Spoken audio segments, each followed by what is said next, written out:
So welcome back, guys. Now, those of you that are yet to subscribe and you have not subscribed, make sure you click the subscribe button, like, share, and also make your comments. I'd love to watch out for it. So let's take a look at what movements we will be expecting once market opens, the next day, which is on January 9. We would want to know where this price will be moving. So let's start with the trend first on GBP USD. By the way, I've done weekly analysis on GBPUSD. If you've not watched it, make sure you go watch it so you understand this movement. So at first, GBPUSD has been giving us a bullish move. You clearly can see an higher highs and an higher lows that was playing out.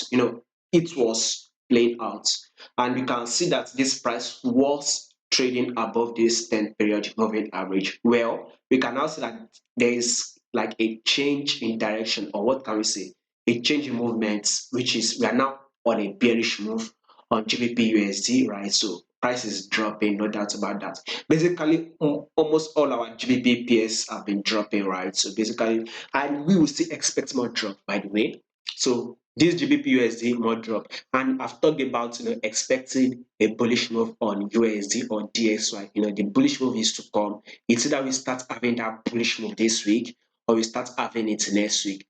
Though bullish move will come on USD, that is to say that there will be more drop on GBP to USD. So though this trend that we are seeing is a bearish move, right? So in order to be able to predict this price for the next day, we would have to go to the 4-hour time frame. You can see what is. Let me zoom it out and take out some. Let me so you would be able to understand it properly.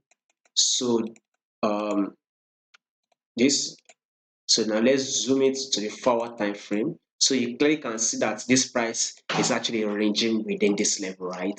So once this level was our resistance level, so price came to the same level as the resistance. Then we had a rejection on GBP USD that came to the support, and then again price came to this resistance level, and then again price dropped to our support, and you can see that this price came up to our resistance. Basically, price has been ranging, right? What I personally would be expecting on this GBP USD is, kind of like a bullish move, a little bit of a bullish move, come to this resistance and drop. So above all, the next day we should kind of get like a bearish move on GBP USD. So I would be watching out for I will be watching out for a bearish move on GBP USD. So price should actually drop is what I will be watching out for. If price can, range within this level, it has come here, hit this level, hit this level, hit this level. You can also see it was even close to this level, the price dropped. Now price is very close to this level. Let's see if you can make about, let's say 20 to 30 pips. Let's say 30 pips bullish move, then we can now start expecting a drop on GBP USD. So I would want GBP USD to close bearish for the next day. So that is what I'm watching out. By the way, it's not a must market actually play out that way. Markets can eventually go up, but I don't think technically, if you take a look at it, you'll see that this price is going to give us a bearish move. So we should watch out for a drop on GBP USD.